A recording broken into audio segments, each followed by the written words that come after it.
What if the death of the Pope isn't just a news headline, but a cosmic signal that the age of religious control is ending? In this video, I'll explore a powerful message from a spiritual being known as Tia of Arcturus, who says the Pope's passing marks the beginning of a new era for humanity, an era where you no longer need churches, rituals, or priests to reach the divine, because the truth is, Source lives inside you. I'll break down what this message says about spiritual freedom, suffering, and the real meaning of faith. And I'll also show you a side-by-side chart that compares these new teachings with what many of us learned growing up in traditional religion. If you've ever questioned what you've been told about God or wondered why things feel so different now, this video is for you. But before we get into it, I just want to thank Brianna B. for providing this channeling, and to Dave and Kelly at GFL Station. Please visit GFL Station to listen to the entire channeling. It's a life changer. I've placed a source link in the description box below. Something powerful is happening on our planet. A deep shift, not just in politics or society, but in our spiritual lives. The passing of the Pope is more than a moment in history. It's a sign that the age of religious control is coming to an end. In a message from a higher dimensional being named Tia of Arcturus, it said that the Pope's passing marks the end of an old era, an era where humanity was taught to look outside itself for answers, where faith was often ruled by fear, hierarchy, and control. In the midst of these powerful energies, you have also witnessed the passing of the one who held the title of Pope in your world. From our perspective, the Pope's transition at this time is a metaphysical marker signifying the end of an era of external religious control over the spiritual lives of humanity. Now, as the old guard releases its hold, a new paradigm is emerging, one that invites each of you to claim your own sovereign connection to Source and to activate your inner Christed essence, the divine spark within. The end of one Pope's life is not an end at all, but rather a commencement of widespread awakening to the truth that the Christ lives in you. Without the weight of old structures holding sway over your consciousness, you are more free now to claim your direct relationship with the divine and to realize that you carry the same light that the great masters carried. We do not mention the end of an era of control to diminish the life or service of the one who has passed. Indeed, his soul continues on and is received in divine love. Rather, we wish you to understand what his departure signifies energetically.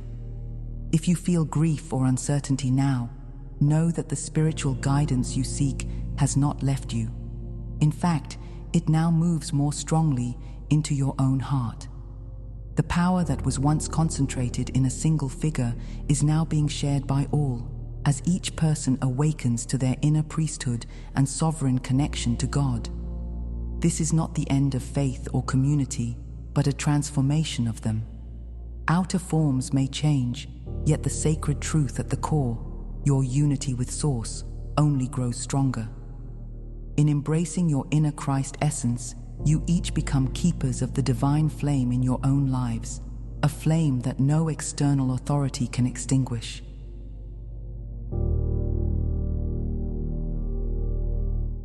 Now, a new paradigm is emerging, one where you reclaim your direct connection to Source. This isn't the end of faith, it's the evolution of it, a shift from outer authority to inner truth, from being told what God is to feeling it within your own heart. So, what is Source? Let's listen to Tia explain it herself. As you navigate away from old religious confinements and move into personal spiritual sovereignty, it is important to understand the true nature of Source. Source is not a distant figure or a person with a name and form. It is not a separate being sitting on a throne judging you. Source is the living principle of love that flows through all of creation. It is the infinite consciousness that you are all expressions of. When you love, when you show compassion, when you care for another, or for your earth. You are serving Source because you are serving life itself. Many of you were taught to revere and obey an external God through intermediaries, but now you are coming to realize that to truly know and serve the divine, you need only open your heart to love. You do not need an institution or a ritual to reach God, for God, Source, lives within you and as all that is around you. The truth of this is becoming more evident as the old paradigms dissolve. As you embrace Source as the love principle that unites all beings, you naturally begin to serve all life, understanding that in truth, there is no other. There is only the one love expressing itself in countless forms. When you care for someone, when you help a stranger, when you show kindness, you are serving Source. That's very different from what many of us were taught. Many religions describe God as someone separate, watching, judging, deciding your fate. But this message from Tia says something radically different. It says God lives in you. You don't need a church, a ritual, or a priest to find the divine. You just need your open heart. This message from Tia might sound very different from what many of us were taught in church. To help you see just how big this shift is, I've created a simple chart that compares some of the main ideas from this channeling with traditional Catholic beliefs. I'm not here to criticize anyone's faith, but understanding these contrasts can help you break free from fear-based thinking and reconnect with the truth that lives inside you. But before I show the chart, I just want to remind you to share this video with someone. This is powerful stuff, especially for those who have had negative experiences with organized religion. This chart may resonate with them and validate what they have felt all along, but only share if you think they are open or receptive to it. I invite you to respect the free will of others. Now, let's take a look, and feel free to pause if you like to read through each point.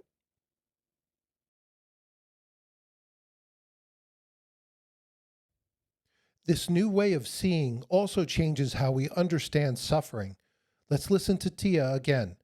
What she has to say about suffering is profound, and if you're able to internalize this and truly believe, it could be life-transforming. In this new understanding, you also begin to reinterpret the meaning of suffering and even death. Many of you have carried the belief, consciously or subconsciously, that hardship, illness, or the passing of a loved one might be a form of divine punishment or judgment. We wish to gently remind you that Source, being unconditional love, never punishes. Suffering is not a decree from on high, but rather the result of the soul's journey through choices and their natural consequences. Think of the law of love as the harmonious order of the universe. When beings act out of alignment with love, be it through fear, hatred, or ignorance, imbalances are created. Those imbalances will seek to correct themselves in time, much like a body seeks to heal an injury. Thus, what you call karma is not retribution, but balance in action. If someone experiences pain or challenges, it is not because Source has deemed them worthy of suffering. Instead, it is often the soul's chosen path to learn, to grow, or to rebalance energy from this life or another. When you view suffering and death through this lens, you free yourselves from fear and resentment toward the divine. You begin to see every experience, even the difficult ones, as part of a loving, corrective flow, guiding you back into harmony with love. A soul who in one chapter of its existence caused pain to others may choose to endure a similar pain in another chapter, not as punishment, but as an opportunity to deeply understand and ultimately heal the imbalance created. It allows you to see that the universe is not causing suffering at random, but is arranging experiences that will guide you gently back to love. Often, you will find that as soon as the lesson is learned or balance is restored through love and forgiveness, the painful experience diminishes or even disappears. Many of you have experienced that a problem was solved or healed as soon as you surrendered to love or forgiveness. That is the law of love in action. When alignment is achieved, suffering has no purpose and thus no power. In other words, pain isn't something done to you. It's something your soul experiences to grow.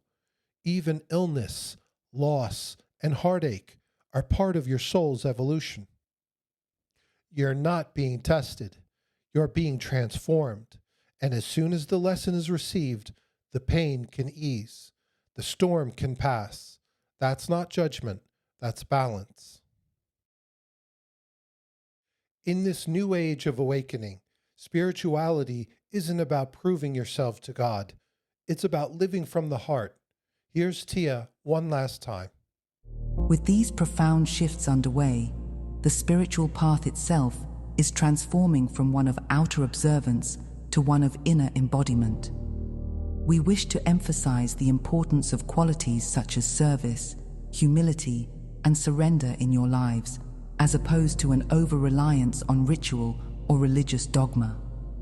For many, rituals and traditions have been beautiful gateways to the sacred, and they can certainly serve as expressions of devotion. But understand that performing ceremonies or following doctrines without the heart's genuine presence does not in itself lead to enlightenment.